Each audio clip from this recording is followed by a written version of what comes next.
Hai citato ovviamente la nazionale italiana, tu arrivi dopo un momento in cui ovviamente fare meglio era molto molto complicato e quindi ti chiedo, tornassi indietro comunque accetteresti di nuovo?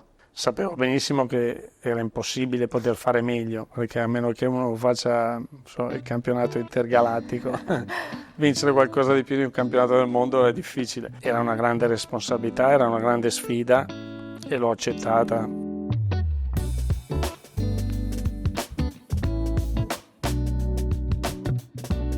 Ben ritrovati con Storie di Serie A, il protagonista di oggi è Roberto Donadoni. Roberto, ciao e benvenuto a Storie di Serie A. Ciao, grazie. È un benvenuto anche se poi in realtà fai già parte di Radio TV Serie A con RDS, perché noi adesso andremo a ripercorrere il tuo viaggio calcistico che è stato straordinario. Calciatore, allenatore, ex CT della nazionale italiana e oggi opinionista, quindi direi che c'è davvero tutto in questo tuo percorso. E il presente, l'opinionista, l'avresti mai pensato? Onestamente no, diciamo che siamo un po' agli albori da questo punto di vista, quindi vediamo un po', insomma, devo dire che la prima è stata interessante, piacevole, quindi vediamo che futuro potrà avere. Torneremo su questo, però chiaramente voglio ricominciare dal tuo grande passato, quello da calciatore, ti voglio riportare nel momento in cui tu decidi di dire basta, quindi ti riporto all'anno 2000, 24 anni dopo, ti chiedo, quando riguardi, quando ripensi a tutto quello che hai fatto, che tipo di carriera secondo te hai fatto, come la definiresti? Forse che titolo, ecco, daresti alla tua carriera? Non sono molto abituato a guardarmi indietro, prima di tutto, e insomma so che ciò che è stato fatto è lì e tutti quanti possono accedere in qualche modo e quindi vedere che cosa è successo nella vita professionale di Roberto Donadoni. Non mi sono mai posto particolari obiettivi, ho sempre pensato di dare il meglio e il massimo di me stesso, cercando di contribuire alla causa comune. È chiaro che quando si va a ripercorrere un po' la strada che hai fatto, viene da dire si poteva fare qualcosa di diverso, ma ormai le cose sono andate come sono andate. Credo che fondamentale sia il fatto di imparare da ciò che comunque hai fatto, sia che le cose siano andate in maniera perfetta oppure no, quello mi ha insegnato molto per il proseguo poi della mia vita, non solo professionale. Ma hai un rimpianto nella tua carriera? Ma no, ma in realtà non è che ci sono dei rimpianti, è chiaro che, come dicevo prima, ci sono cose che avresti potuto fare meglio, ci sono errori che avresti potuto evitare, questo è pacifico, insomma, ma rientra nella logica delle cose e quindi tutto ciò che è stato in qualche modo ha contribuito a far sì che io oggi sia quello che sono. La famosa sliding door rimane solo in termini, come dire, di movie, poi noi possiamo far ben poco. Credo che il futuro dipenda molto dall'attualità e quindi ciò che oggi puoi fare e come lo fai sarà poi quello che ti dirà come potrai essere in futuro e questo credo che sia importante. È stato difficile però ammettere, decidere realmente di dire basta, non gioco più, perché a volte vediamo, no, come per i grandi campioni quasi subentra una paura poi del futuro. Probabilmente quando ho smesso di giocare dal punto di vista fisico, dal punto di vista anche mentale avrei potuto farlo ancora. Io ho chiuso la mia carriera professionale in Arabia Saudita, avevo ancora la possibilità di fare un anno, però poi era un po' complicato per la famiglia e quindi ho preso questa decisione. Ho chiuso comunque vincendo il campionato anche in Arabia Saudita e vincendo la Coppa del Re, direi che quello è stato, come dire, un po' la ciliegina, perché il fatto di andare anche all'estero a giocare e ottenere un risultato credo che sia comunque positivo. Ed era il momento di dire basta e così è stato, senza troppi rimpianti. Ma ti saresti mai immaginato che poi quel movimento del calcio arabo sarebbe diventato quello che conosciamo oggi? No, che sarebbe diventato quello che conosciamo oggi direi proprio di no, però posso dire che il calcio come l'ho vissuto io in quei mesi era veramente uno sport seguito, molto seguito Io a Jeddah nell'Etihad ho avuto la fortuna di fare un buon campionato, oltretutto siamo arrivati testa a testa con l'altra squadra di Jeddah che era la Ali, e considerata la squadra del principe, dei ricchi, e mentre la mia era la squadra del popolo, quindi siamo arrivati noi primi, loro secondo. Poi abbiamo disputato anche, le prime due disputarono anche la finale per la Coppa del Re che siamo riusciti a vincere, e devo dire che il calcio lì era vissuto molto intensamente, con grande partecipazione, ma anche quando andavamo a giocare fuori in altre città dell'Arabia Saudita, devo dire che sono rimasto particolarmente sorpreso da questo punto di vista. È chiaro che non c'erano i soldi e non c'era l'aspetto economico così importante e forte come c'è oggi, però insomma vediamo dove arriveranno. Prima hai citato una parola, la parola famiglia. Allora ti chiedo, anche nel tuo percorso, quello che poi ti ha consentito di diventare un grande campione, che ruolo ha avuto, soprattutto quando eri piccolo? Ma fondamentale, quello che sono riuscito ad essere, soprattutto in quella fase, in quel periodo, in quell'età, grazie soprattutto alla mia famiglia, grazie a mio padre, grazie a mia mamma. Sono loro che mi hanno dato la possibilità di intraprendere una carriera. Ricordo che quando io giocavo al paese a Cisano Bergamasco, insomma, venne un osservatore dell'Atalanta che veniva per vedere un ragazzino che giocava contro di noi, e poi vide anche me, e poi chiese appunto ai miei genitori nei giorni a venire se erano d'accordo sul fatto che potessi andare a Bergamo, perché comunque il mio paese dalla città distava 20 km, quindi voleva dire prendere il treno. Io avevo 13 anni, non ero proprio Autonomo, nel vero senso esatto, e della poi parola. ero anche abbastanza piccolo di statura, per cui dimostravo ancora meno degli anni che avevo probabilmente, e i miei genitori hanno accettato, mi hanno dato la possibilità di farlo, responsabilizzandomi, però comunque ero sempre un ragazzino di 13 anni. E loro sono sicuramente stati una parte fondamentale per la mia crescita, per la mia educazione, per quello che sono, insomma. Hanno sempre creduto in te? Sì, mio padre soprattutto mi ha sempre dato grande libertà, sempre molto attento ai miei comportamenti, però responsabilizzandomi molto, e devo dire che l'esperienza che ho vissuto in famiglia, sapendo e avendo, come dire, capito che cosa significava fare sacrifici, cosa significava lavorare duro. Mio padre ha sempre lavorato molto e duro e duramente, e quindi il giorno ho sempre detto che quando avrò finito la mia vita, se avrò fatto la metà della fatica che ha fatto mio padre, avrò fatto sicuramente già molto. E pensi che questo esempio che tu hai avuto in famiglia ti sia poi servito anche sul campo, magari per... Assolutamente sì, è una cosa che mi ha accompagnato sempre. È chiaro che ognuno di noi ha aspetti positivi, aspetti meno positivi, però tutte le cose buone sicuramente derivano dall'insegnamento che ho ricevuto dai miei familiari.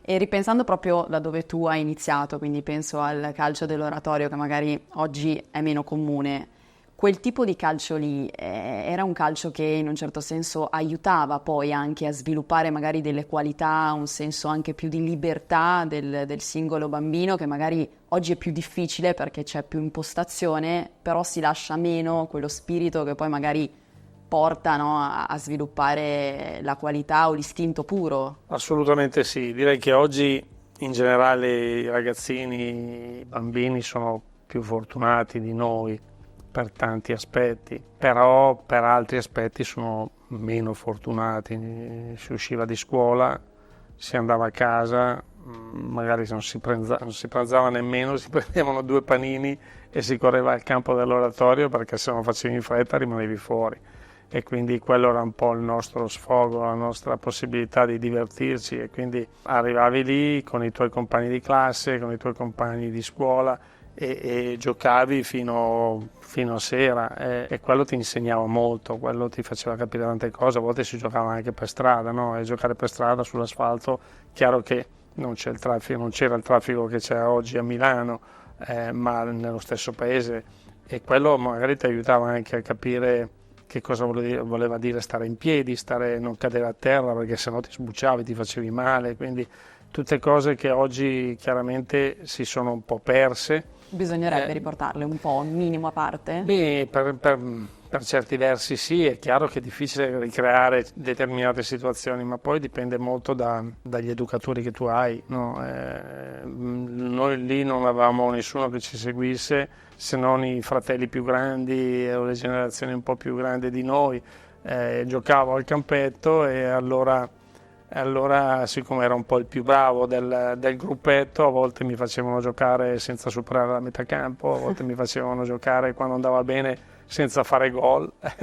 Allora dribblavi tutti, poi arrivavi davanti al portiere, dovevi passare la palla a un compagno che faceva gol, e questa cosa probabilmente mi è rimasta ancora anche crescendo, perché non ho mai fatto tanti gol nella mia carriera, però sono sempre stato uno che pensava più a servire il compagno per poter poi realizzare, e quindi ti porti dietro un po' tutti questi aspetti da ragazzino. Hai citato un aspetto che sicuramente fa parte delle tue tante qualità, il dribbling, no? Possiamo dire straordinario il tuo dribbling in campo. Secondo te perché oggi un po' viene a mancare questo aspetto? È dovuto forse un po' a questa mancanza di cui descrivevo prima, e soprattutto perché oggi la tendenza è un po' troppo quella di essere schematizzati, e quindi il ragazzino deve essere libero di giocare, di divertirsi. L'aspetto ludico è fondamentale. Se si tarpano le ali a un bambino da questo punto di vista, è chiaro che poi si porta dietro dei limiti o delle difficoltà, e quindi bisogna avere il coraggio di lasciarli fare un po' di più. Io ho avuto il mio maestro da ragazzino, quando andai all'inizio all'Atalanta, era proprio un maestro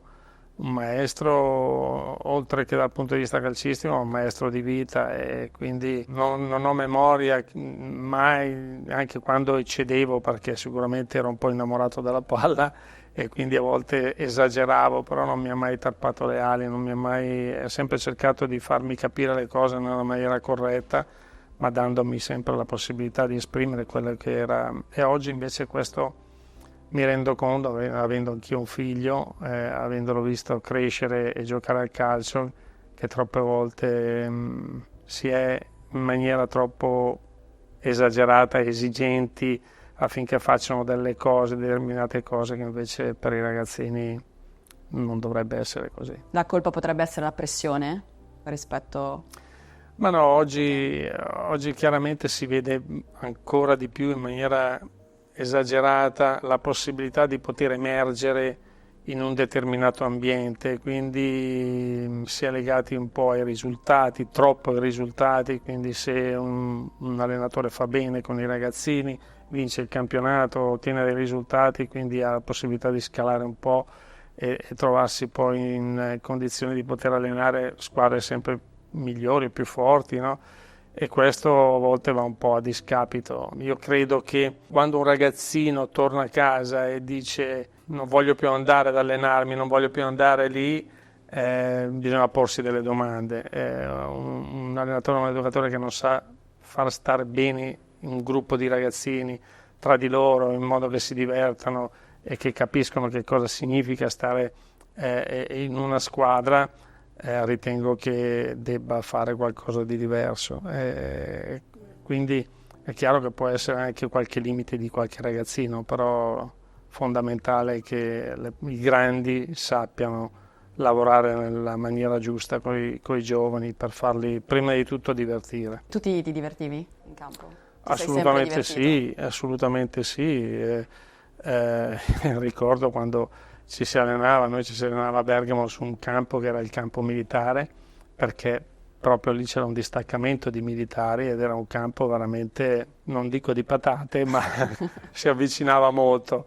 E allora si finivano gli allenamenti e molte volte carriola, badile, si andava, si riempiva la carriola di sabbia, di terra, per tappare le buche che c'erano nel campo, ed era anche quello un modo per divertirsi e soprattutto per capire che il terreno di gioco è importante che sia in un certo modo, che ci sia la cura delle proprie scarpe, del proprio abbigliamento, quindi tutte cose che mi hanno veramente trasmesso grandi valori. Tu hai avuto la fortuna, come dicevi anche prima, di avere grandi maestri che comunque ti hanno consentito di crescere, forse prima sull'aspetto umano e poi su quello professionale. Secondo te è un qualcosa che oggi a volte viene a mancare, cioè insistere di più sulla tecnica, sulla tattica, ancor prima di concentrarsi invece sul valore vero magari dello sport in generale? Ma credo che le cose debbano andare di pari passo. È chiaro che quello che un ragazzino di 8-10 anni percepisce chiaramente non è solo la tecnica o il modo di insegnare la tecnica, ma come gli proponi determinate cose, come ti approcci a lui. Quindi la psicologia da questo punto di vista è fondamentale. Oggi i giovani sembrano molto spavaldi, molto sicuri di sé, poi invece ci si rende conto che alle prime difficoltà spesso inciampano e chiedono aiuto. Ci sono ragazzi che si affacciano anche in squadre di Serie A ottimi livelli, che hanno un po' questo genere di lacune. Ne ho vissute molte di situazioni così. La tendenza è un po' quella di non so fare una cosa, evito di farla. Invece quello che mi hanno insegnato sempre era non so fare una cosa, la affronto, sbaglio, poi risbaglio anche la terza volta, però devo saperla affrontare, devo saperla accettare, col rischio anche di fare una brutta figura. Oggi invece la paura di fare brutta figura li porta spesso volentieri ad evitare di fare una determinata cosa, e questo dipende molto da noi, riuscire a trasmettere la cosa giusta. E questa paura secondo te è dovuta anche alle critiche? Magari anche... E a tutto, perché chiaramente non so calciare in porta col piede sinistro perché sono destro, evito di calciare perché mi vedono, faccio brutta figura e quindi rischio di essere anche criticato. No, non è così. Tu come le gestivi, le critiche? Ho sempre accettato, è chiaro che a volte non condividevo, però era uno stimolo. Ok, adesso vediamo se è veramente così. Ti dava carica quasi, no? Per dimostrare poi. Era una sfida verso me stesso più che con gli altri che si permettevano di dire anche determinate cose. Io ho fatto il primo anno al Milan, dove le cose non sono andate benissimo, abbiamo ottenuto la qualificazione per l'Europa League, allora Coppa UEFA, con lo spareggio proprio in extremis, e dopo un anno così abbastanza difficile, siccome la scelta era tra Juve e Milan, quando dall'Atalanta andai via, uno poteva anche dire ma forse se andavo alla Juventus era meglio, no? Perché era la squadra comunque che vinceva tutto, però ho detto no. Dentro di me avevo questa voglia, questo desiderio di dimostrare in una squadra per la quale ho sempre tifato anche da ragazzino il mio valore, e poi le cose fortunatamente sono andate meglio, insomma. Però lì per lì uno poteva anche porsi delle domande. Scegliere tra virgolette la strada che poteva sembrare quella più semplice. Più facile, però è bello sfidare, no? È come quando un giovane giocatore gioca in una squadra piuttosto che un'altra. È chiaro che se tu affronti squadre forti e ti misuri contro avversari di un certo livello, acquisisci anche nozioni diverse, hai delle motivazioni diverse, e lì capisci veramente quello che è il tuo valore, il tuo spessore. Se io affronto un difensore che è di medio scarso livello, è chiaro che ho più possibilità di dribblarlo, di fare gol. Se affronto Baresi è più probabile che mi faccia fare brutte figure, però so che poi la domenica avrò dei vantaggi sicuramente, perché non tutti erano Baresi. Ti voglio riportare allora proprio dentro la tua storia al Milan, 1986 in particolare, insomma il primo acquisto di Silvio Berlusconi. In quegli anni lì poi Platini dirà di te il giocatore più forte italiano degli anni 90. Ti voglio chiedere se tu ti ci sentivi così forte, cioè dentro di te avevi questa consapevolezza? No, non mi sono mai considerato in questo modo.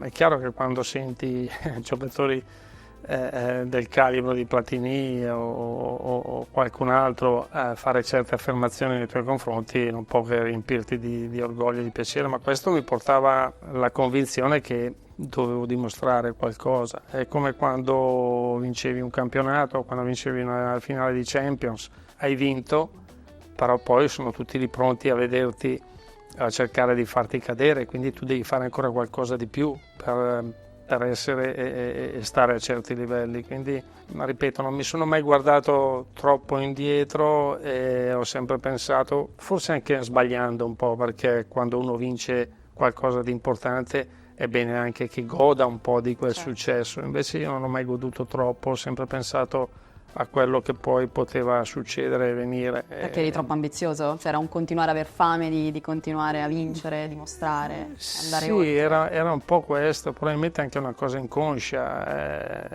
che a distanza di tempo, a posteriori, forse poteva anche sembrare, come dire, sbagliato, ma credo che quell'aspetto mi abbia poi portato a durare nel tempo.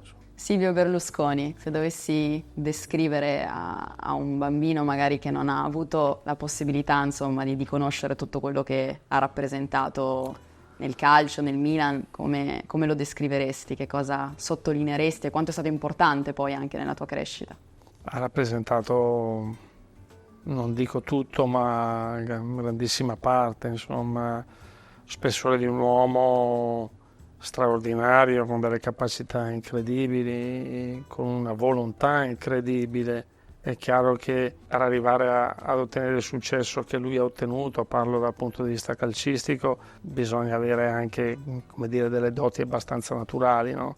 Però è stato per me un presidente straordinario e soprattutto anche dal punto di vista umano, una persona notevole. Mi ricordo proprio, prima ho accennato al primo anno, ricordo che prima di quella finale spareggio contro la Sampdoria per andare in Coppa UEFA, eravamo a Milanello in ritiro, lui venne, come succedeva quando c'erano i grandi appuntamenti, mi prese sotto braccio, mi accompagnò fuori a fare 2 passi e mi disse: ma tu cosa pensi che la gente dica del sottoscritto, no?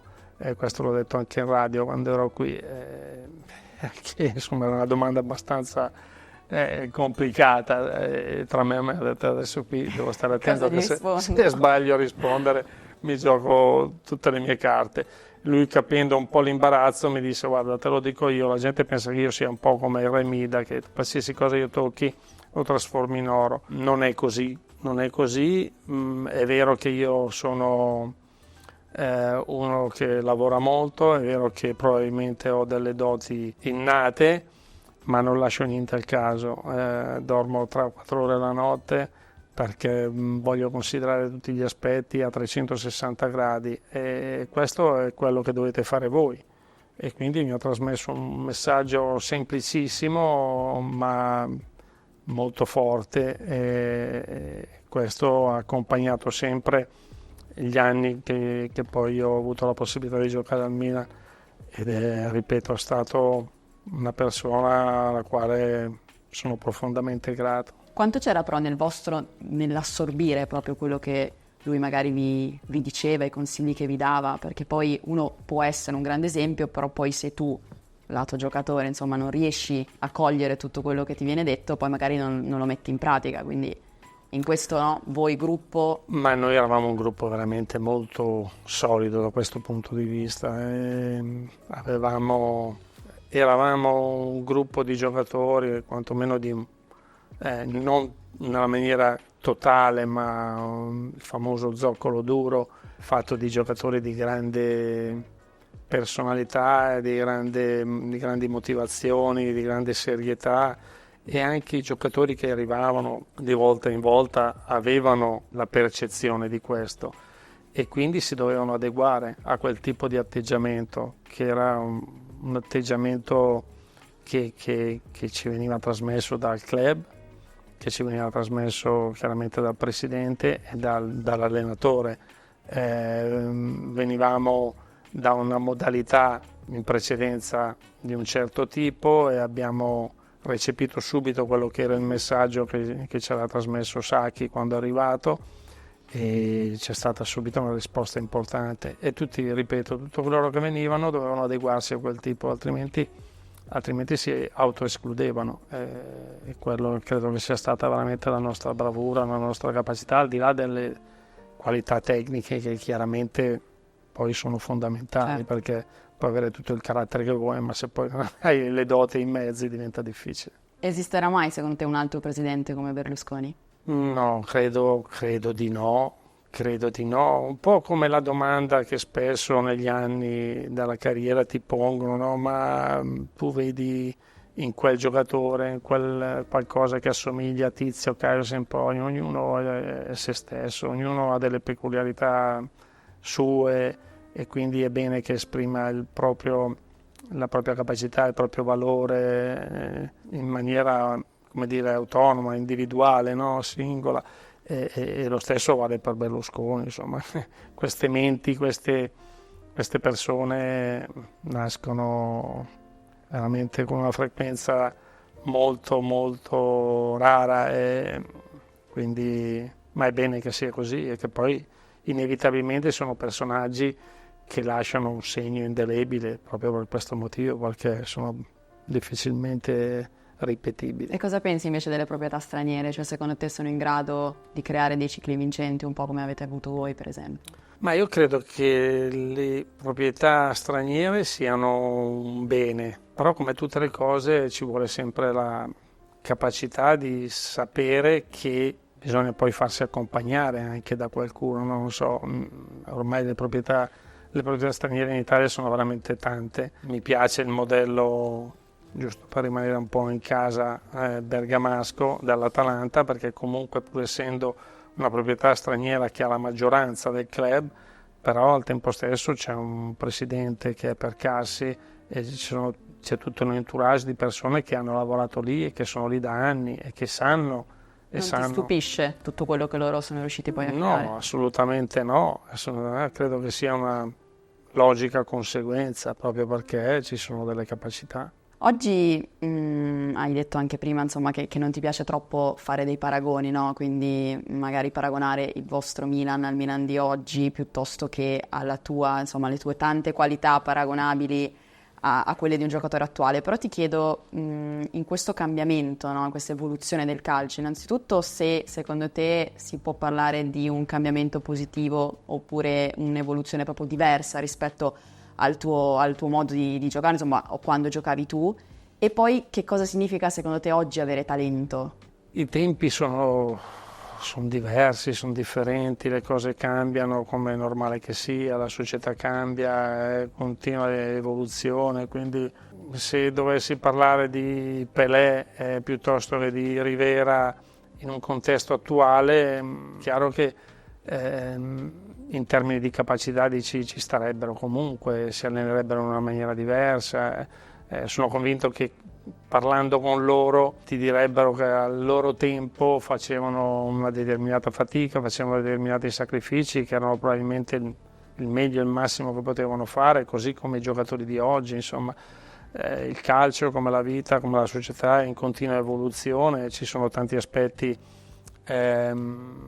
positivi, ci sono altri che chiaramente mi piacciono meno, come credo che sia normale e logico per tutti. Avere talento è la stessa cosa oggi come poteva essere 20 anni, 30 o 40 anni fa. L'importante è che quel talento sia indirizzato nella maniera giusta e sia coltivato nella maniera giusta.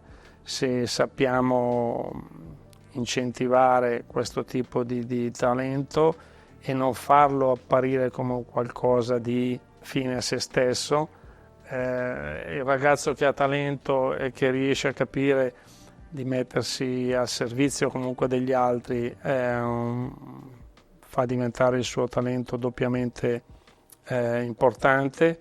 Se invece il talento rimane chiuso solo nel suo ambito, diventa spesso volentieri anche qualcosa di controproducente, quindi troppo spesso si abusa della parola talento. Ognuno di noi ha delle capacità, ognuno di noi ha ripeto, delle cose particolari ed è bene che le esprima nel modo migliore, però sempre con un fine, che deve essere il fine comune. Sacchi ha sicuramente segnato un'epoca, insomma tu hai avuto modo di conoscerlo bene, ti chiedo, quel modo di allenare secondo te oggi sarebbe possibile? Cioè l'integralismo che magari lui ha portato in una squadra attuale potrebbe ancora allenare? Ma Personalità, ecco. Penso proprio di sì, insomma, se Sacchi ha fatto quello che ha fatto con giocatori come Baresi, Van Basten, Gulli, Tassotti, Maldini e via dicendo, con giocatori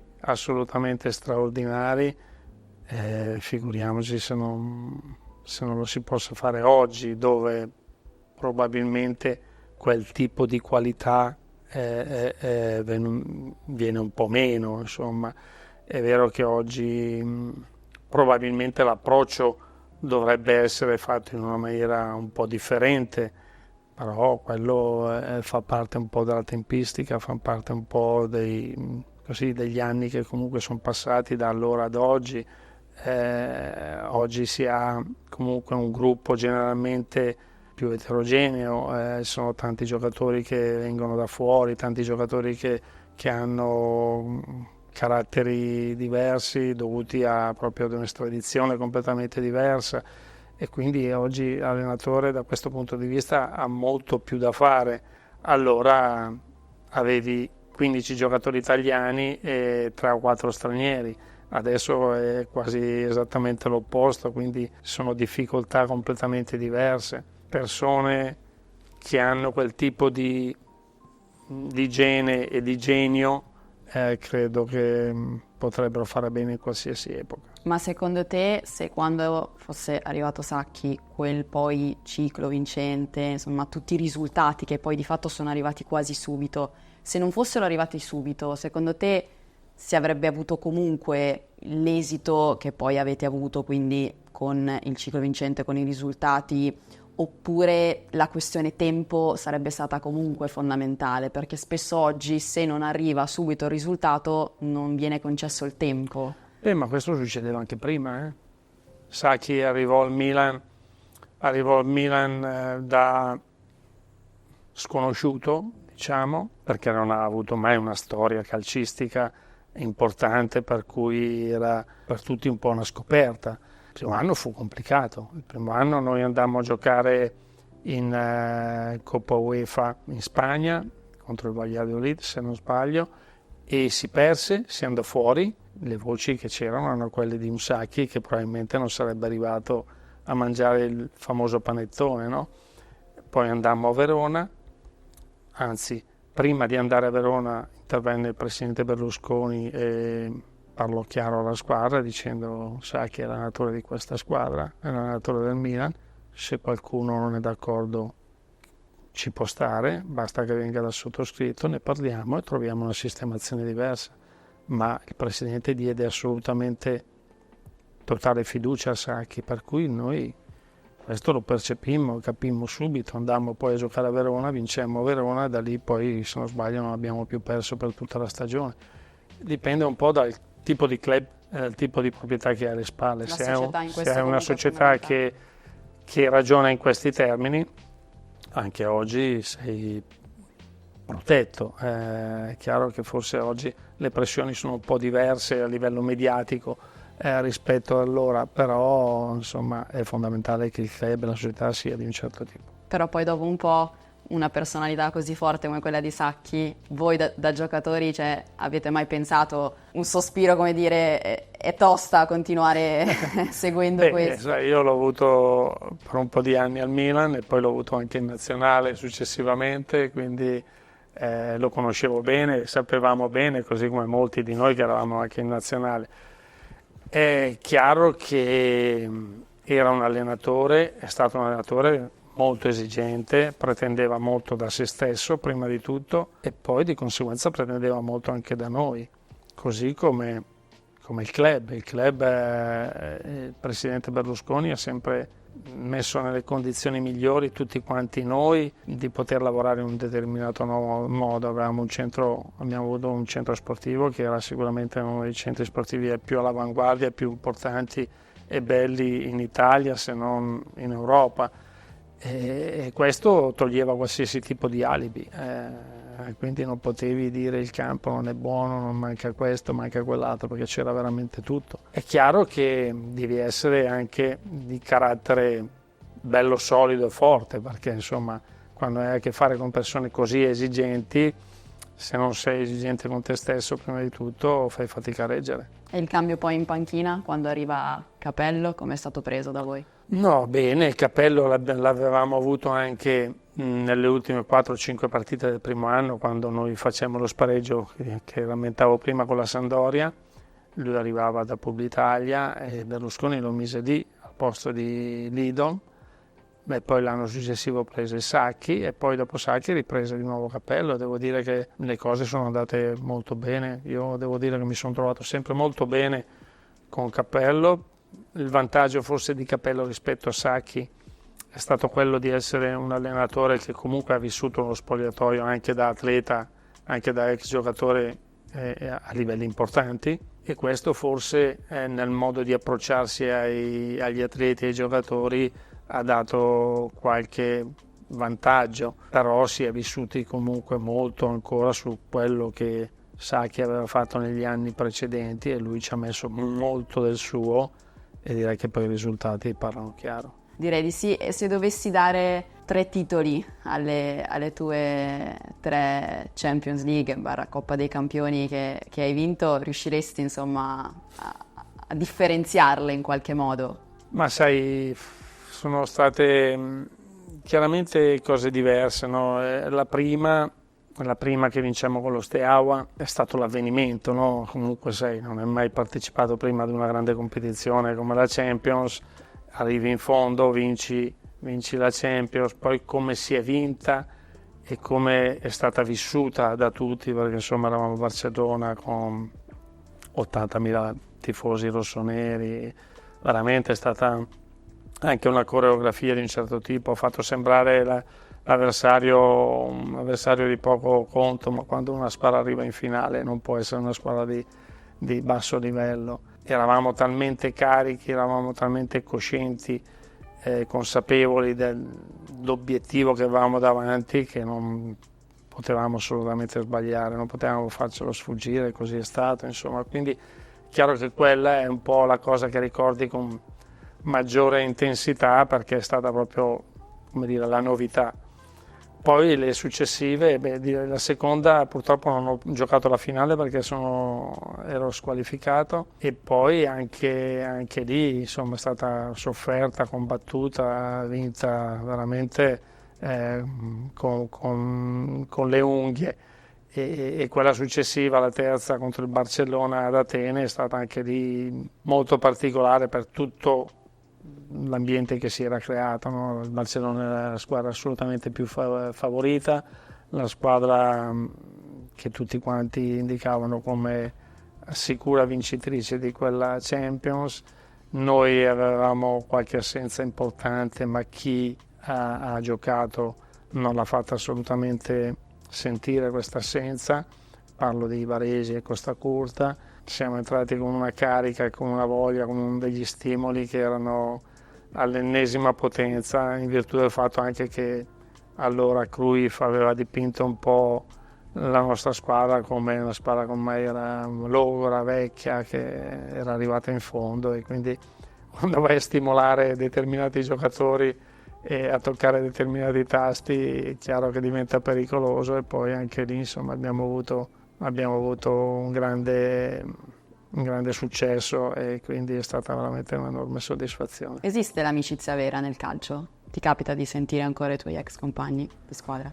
Sì, mi capita ancora con qualcuno abbastanza frequentemente. Io credo che l'amicizia vera, io la valuto nella misura in cui magari con compagni di vecchia data non ci si sente per determinati mesi, magari anche passa veramente tanto tempo, però quando poi li risenti o li rincontri capisci che è come se quel rapporto non si fosse mai interrotto, e credo che quello proprio faccia sentire amico di una persona e legato a quella persona. Questo è un aspetto che succede nel calcio, succede anche nella vita quotidiana di tutti i giorni, insomma, e credo che sia un aspetto fondamentale per me, sicuramente. Maldini, per esempio, di te diceva un uomo dalla tanta sostanza e dai pochi fronzoli, no? E quindi in questo, insomma, possiamo percepire anche come tu alla fine sei stato un leader forse più silenzioso.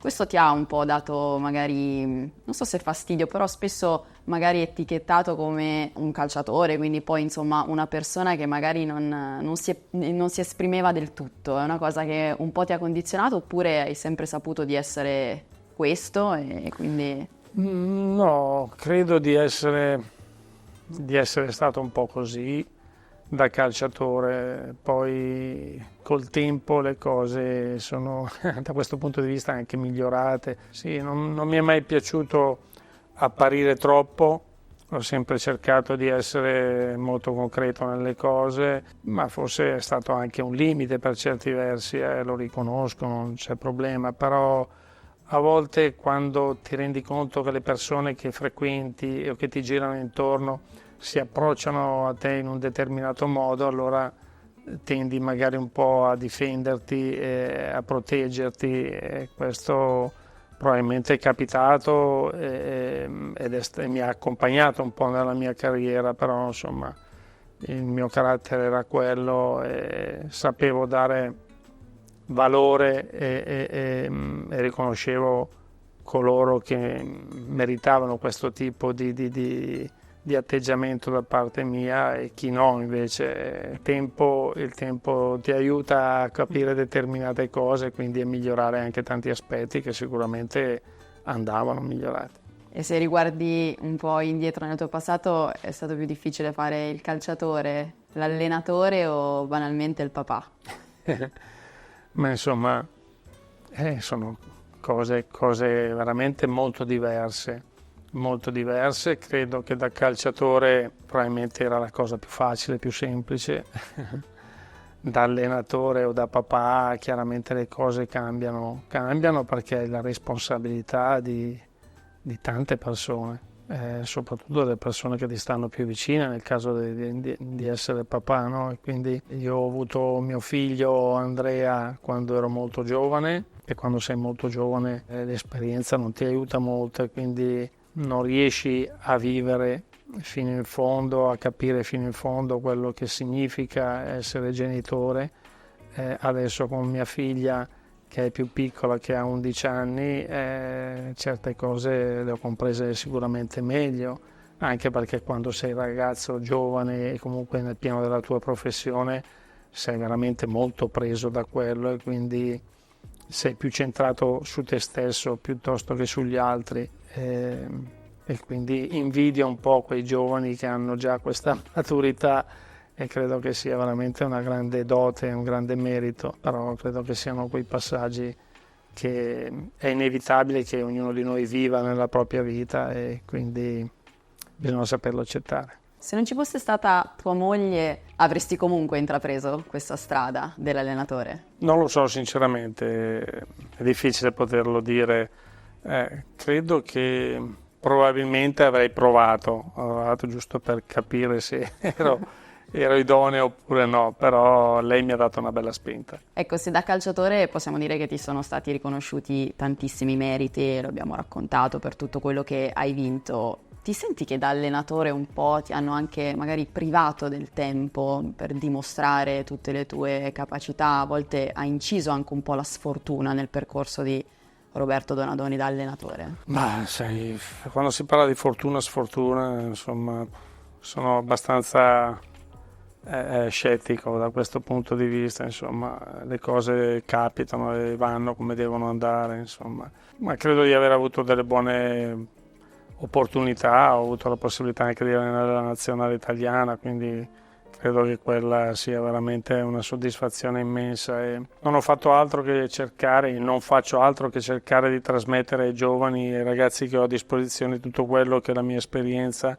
e gli allenatori che ho avuto importanti nella mia carriera mi hanno trasmesso, quindi penso di aver ricevuto molto e cerco di dare quello che mi è possibile. Hai citato ovviamente la nazionale italiana, tornassi indietro, penso che possa essere un po' il sogno, no? Di qualsiasi allenatore, avere la possibilità, il prestigio, l'onore di allenare la nazionale italiana, però tu arrivi dopo un momento in cui ovviamente fare meglio era molto molto complicato e quindi ti chiedo, tornassi indietro comunque accetteresti di nuovo? Assolutamente sì, chiaramente la nazionale in quel momento veniva da un momento veramente difficile, complicato, al di là del fatto che aveva vinto i mondiali prima, ma poi era commissariata, quindi c'erano veramente tanti problemi. Sapevo benissimo che era impossibile poter fare meglio, perché a meno che uno faccia il campionato intergalattico, vincere qualcosa di più di un campionato del mondo è difficile. Però era una grande responsabilità, era una grande sfida e l'ho accettata a condizioni che probabilmente oggi qualcuno farebbe fatica ad accettare, però insomma avere l'opportunità di gestire la nazionale del tuo paese credo che sia una cosa unica. E cos'è che secondo te non ha funzionato?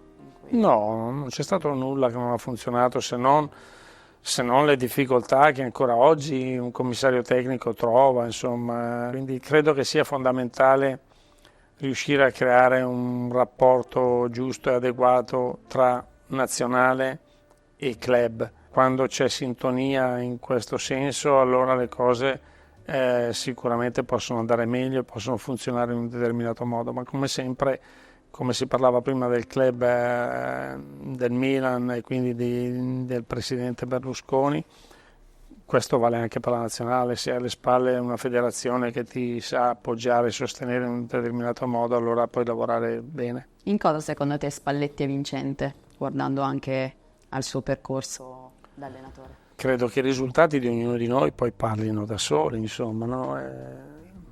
Mi fa piacere e sono felice che sia stata fatta una scelta di questo tipo e quindi ormai Spalletti è un allenatore che ha un background di un certo tipo, un'esperienza tale che insomma gli consente di poter veramente esprimere e dare molto ad un ambiente come quello della nazionale e mi auguro che veramente le cose possano ulteriormente crescere. È chiaro che per fare qualcosa di diverso spesso e volentieri si sente dire dobbiamo cambiare rotta, dobbiamo cercare di fare cose diverse, ma se tu per fare cose diverse continui a fare le stesse cose diventa difficile, quindi è un ragionamento che va fatto a 360 gradi che riguarda tutto l'ambiente. Se si comprende questo, allora se si accetta, e non solo a parole ma poi con i fatti, allora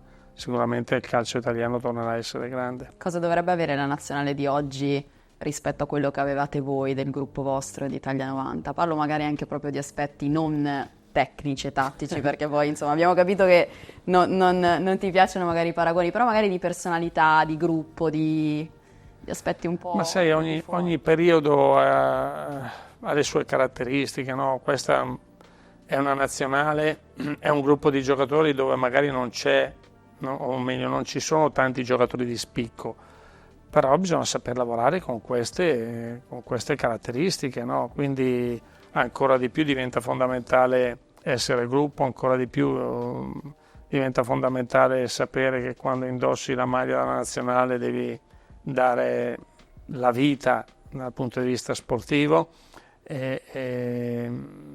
Quello che abbiamo visto nell'ultimo campionato europeo chiaramente è stata una cosa che ha ferito un po' gli italiani da questo punto di vista, no? Dove si è avuta la sensazione che fosse un gruppo che non avesse quella cattiveria, quella forza, quella volontà.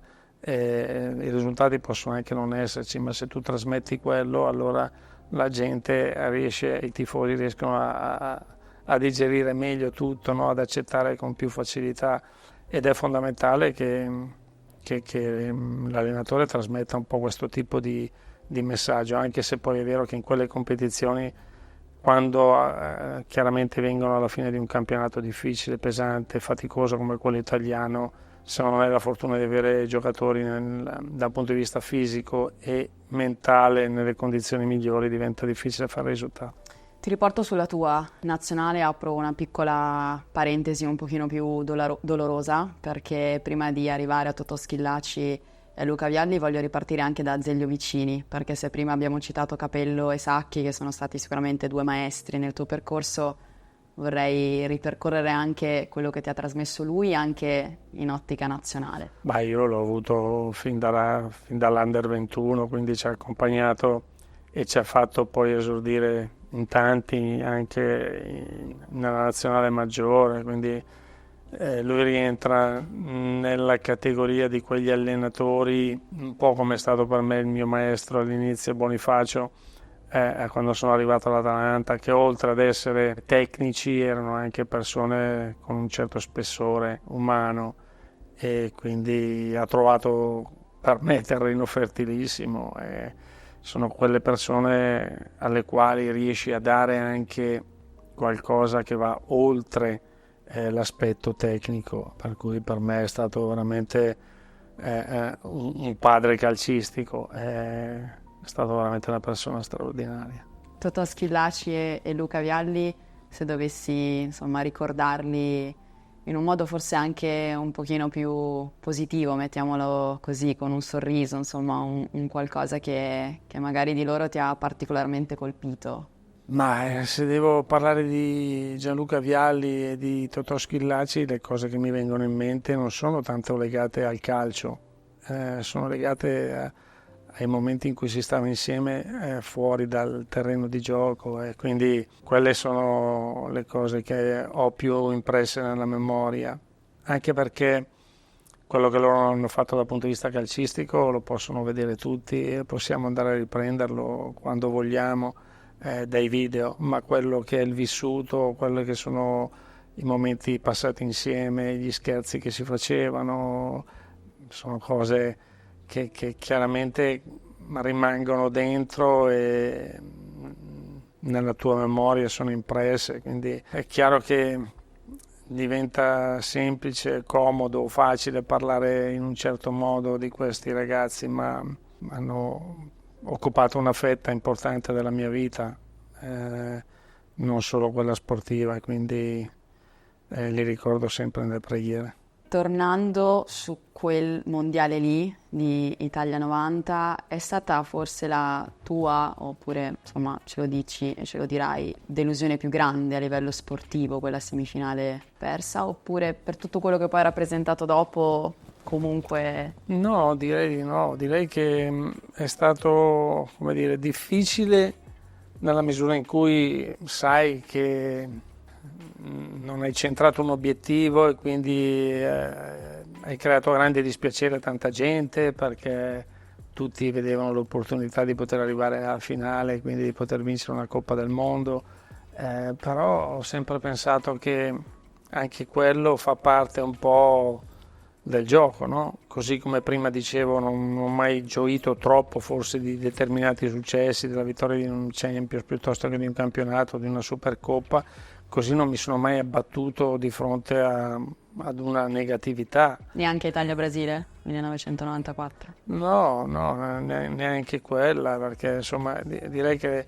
i rigori hanno avuto una parte importante, ma quando arrivi a disputare o a calciare un rigore è perché sei arrivato veramente vicinissimo all'opportunità di ottenere un grande risultato, e quindi sapevo che poteva andare bene o male, a volte ha funzionato, a volte no, l'ho accettato e da lì sono sempre ripartito, però credo che comunque negli occhi della gente rimanga sempre quello che è ciò che tu hai potuto dare e ciò che tu hai fatto al di là dell'episodio in sé. Alla fine di questo insomma viaggio calcistico che abbiamo ripercorso insieme a te, Roberto, quando ti guardi indietro puoi dirti soddisfatto innanzitutto di tutto quello che hai fatto, e forse ti sei reso conto appunto di non esserti troppo goduto magari di tante vittorie, però insomma c'è sempre tempo, no? Per ripensare in maniera poi positiva tutto quello che hai fatto. Quindi. Ma devo dire che come ho già detto in precedenza, non sono uno che si guarda molto indietro, spesso e volentieri sono le persone che incontri, che trovi, che ti ricordano determinate cose, quindi riaffiorano un po' determinati momenti, situazioni e anche sentimenti. Sono molto più centrato sull'oggi e su quello che posso fare, quindi tutto ciò che è stato non può essere cambiato e credo di avercela messa tutta. Questo sì, credo di aver sempre cercato di mettercela tutta, di aver dato tutto ciò che era nelle mie capacità e questo mi fa stare sereno. E chiudiamo allora con il presente, visto che fai parte, come detto, della squadra di Radio TV Serie A con RDS nella figura di opinionista, quindi fa anche un po' strano, no? Perché tu giustamente, insomma, dicevi non mi è mai piaciuto magari troppo apparire o parlare in passato quando eri calciatore allenatore, e qua invece per forza devi parlare, perché insomma... Ma quando trovo un ambiente che mi mette a mio agio e mi mette nelle condizioni giuste, poi forse divento anche un po' troppo chiacchierone, quindi forse è un po', come dire, un aspetto della mia personalità che molti non conoscono, ma sicuramente qui per quello che ho vissuto fino ad oggi sono in queste condizioni, quindi è piacevole. Grazie allora a Roberto Grazie a te. Donadoni, è stato davvero un piacere e ovviamente ti aspettiamo qui su Radio TV Serie A con RDS. Storie di Serie A. Su Radio Serie A con RDS.